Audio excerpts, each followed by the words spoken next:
Ini seru nih, buka TikTok, isinya dia lagi nangis. Mau searching, isinya dia trending. Jadi jatuh HP-nya. Hola netizen yang tercinta, Dr. Richard kembali mengundang anak remaja untuk datang ke podcastnya. Usai Farel Aditya kini datang dari anak remaja yang viral di TikTok bernama Derlin Ilham dari Pandeglang, Banten. Derlin saat ini masih menjadi siswa di MAN 4 Pandeglang yang viral lantaran jualan kue saat di sekolah. Sebelumnya berangkat dari kasus Farel Aditya dengan Dr. Richard yang juga tengah viral di media sosial, netizen yang budiman lebih terharu melihat perjuangan Derlin. Kisah hidup Derlin seolah mengajarkan banyak hal, dari tanggung jawab, tekad, dan percaya diri, serta tidak ingin banyak merepotkan orang tua. Terlihat dari unggahan TikToknya, Derlin telah menanggapi terkait kasus Farel Aditya dan Dr. Richard. Derlin sempat mengatakan bahwa dirinya tidak ingin turut terlibat dalam permasalahan yang terjadi antara Farel dan juga Dr. Richard. Bahkan ia juga menegaskan bahwa Derlin ingin fokus dengan kehidupannya dan meminta agar netizen yang berbakti tidak membandingkan dirinya dengan Farel Aditya. Meski podcast antara Dr. Richard dan Derlin belum tayang, dirinya sudah dikenal banyak orang dan bahkan Derlin sudah kerap diundang di stasiun TV. Nah, gimana nih menurut netizen yang maha benar? Silahkan berkomentar ya. Masih rame soal Farel. Aduh, udahlah, gak usah dirame-ramein. Ya, yang salah sekali lagi aku bilang Dr. Richard. Kenapa? Seorang dokter bisa salah. Udah, yang salah cuman Dr. Richard. Salah milih orang. Dah, titik. Sekarang kalau ngomongin, ya Farel kan masih kecil, masih ini, masih itu, labil dan lain-lain. Aduh, inget nggak tuh zamannya apa tuh yang catwalk di jalan tuh apa ya? Aku lupa ya. Si Bonge. Dia juga kan ditawarin sekolah ya. Dia tahu kapasitas otaknya cuman ada di situ. Ditolak. Tapi bukan berarti dia bilang, bukan berarti nolak rezeki, tapi dia tahu kapasitas dia. Gitu. Kalau si Farel ini so pinter ya, padahal gitu hasilnya. Udah, gak usah dibahas lagi. Skip, kalau bisa tuh klik report. Bye. Gitu dong. Ini seru nih, buka TikTok, isinya dia lagi nangis. Mau searching, isinya dia trending. Jadi jatuh HP-nya.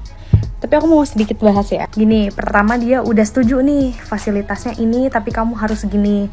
Oke, katanya gitu kan. Ya udah, pindahlah, tik dar der ternyata pengen pulang. Ini sebenarnya kita nggak tahu kan faktor eksternal atau internalnya tuh apa. Tapi ibarat kayak lo mau dapat beasiswa, terus lo dituntut nilai lo harus di atas 90. Ya lo menyanggupi, ya sebanding dengan harga beasiswanya itu. Apa-apa nanti difasilitasi, apa-apa dikasih, ya sebanding lah gitu.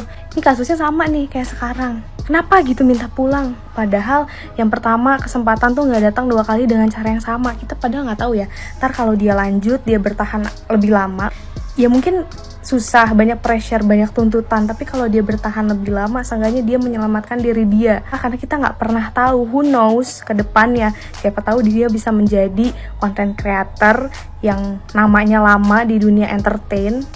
Karena menurutku dunia entertain tuh kita nggak bisa tebak kita akan sampai kapan laku. Tapi kalau dia punya prestasi, mungkin dia nanti jadi dokter, terus sekaligus dia terkenal, mungkin duitnya akan berseliweran 100 triliun sehari. Yang kedua, mental tuh diri kita yang bentuk. Kenapa? Kadang kita tuh lupa kalau tekanan, kalau stres itu kita perlu untuk menjadi acuan gimana cara kita menyelesaikan masalah. Mungkin sekarang dia lagi fasenya stres karena dia lagi beradaptasi, tapi bukan berarti dia tuh nggak bisa gitu. Terus yang ketiga, semua hal itu terjadi karena terpaksa, tapi nanti akan terbiasa. Aku relate dengan kata-kata itu, karena dulu aku kayak merasa terpaksa untuk selalu belajar setiap hari. Ini gimana besok ulangan? Jadi mau nggak mau harus belajar, tapi sekarang memang harus belajar untuk dapat nilai. Selagi kita paksain diri kita ada di situ, untuk membuktikan itu tuh kita pasti dapat hal yang setara gitu. Menurut aku pribadi sih wajar ya kalau misalkan Dr. Richard kecewa, karena ya dia udah memberi yang terbaik, bahkan udah memberi ancaman kayak lo kasih balik 40 juta gue baru lo boleh pulang. Ternyata nggak mempan gitu. Ya udah, Ya nggak apa-apa, selagi itu bisa menjamin kehidupan kamu ke depannya, dan semoga kamu berkembang. Semoga keputusan kamu sekarang itu bisa membawa diri kamu lebih baik. Dr. Richard nih, saya insya Allah udah siap kalau harus dikasih 10 miliar sekarang. Bener, saya mau sekolah yang bener jadi dokter. Nggak bohong, saya Dr. Richard. That's my point. Hidupku adalah pilihanku. Kalimat atau statement ini perlu untuk kita sadari bersama teman-teman, bahwasannya hidup memang sekali aja dalam hidup ini. Jadi mengambil keputusan atau tindakan atau tahapan yang akan kita lakukan ke depannya sejatinya adalah hak kita masing-masing. Dan Farel mengambil keputusan ini itu adalah pilihannya dia. Sekalipun memang ada banyak sekali hal-hal yang terjadi di belakang. Maksudnya Farel dengan backgroundnya yang dia ditinggalkan oleh keluarganya, tentu ini suatu hal yang sangat sedih, dia tidak dianggap dan lain sebagainya. Kan itu sangat menyentuh hati ya sebenarnya. Terus Farel ingin coba bangkit. Kalau Farel, gara-gara kau aku sangat aktif gitu loh.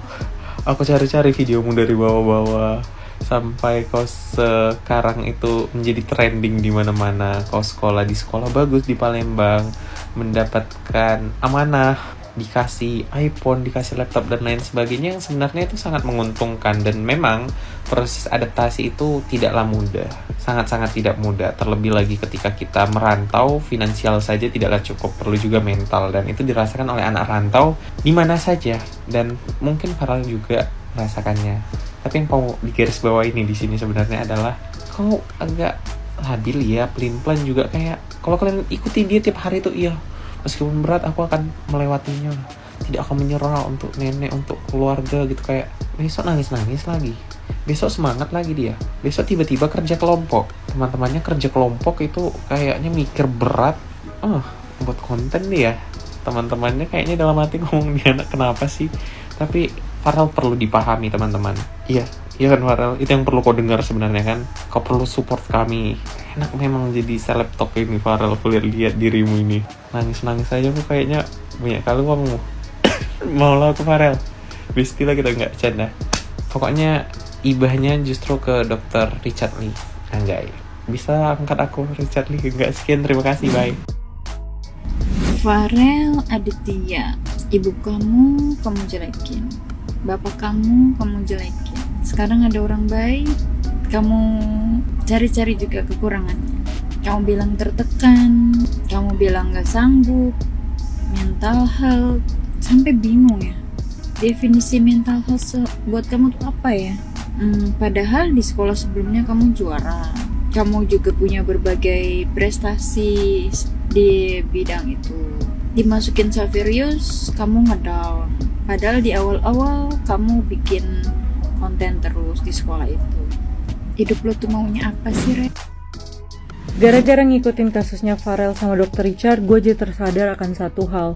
Orang pintar belum tentu cerdas. Kenapa? Karena kalau orang cerdas itu tahu kapan ngambil peluang dan Farel, kalau yang tahu akunnya tolong di tag ya. Aku mau cerita gimana sih dulu aku tuh berharap pernah ada di posisi kayak Farel sekarang. Dulu pas awal-awal kuliah aku tuh sempet melarat banget karena masalah ekonomi keluarga. Dan aku tuh cuma punya uang 100.000 yang harus bertahan kayak 2 mingguan. Yang aku mau saat itu adalah cuma fokus belajar. Kenapa? Karena teman-temanku tuh pada bawa mobil ke kampus, terus mereka juga dapat uang bulanan yang notabene bisa Farel dapatkan dari Dr. Richard. Udah dikasih kos, dikasih uang bulanan 3 juta, cuma fokus belajar aja. Malah tiba-tiba mundur. Ada yang bilang pengennya jadi artis apa segala macam. Kalau dengan diangkat adik sama Dr. Richard aja, lu tuh udah dapet semuanya Farel, dunia tuh udah lu genggam.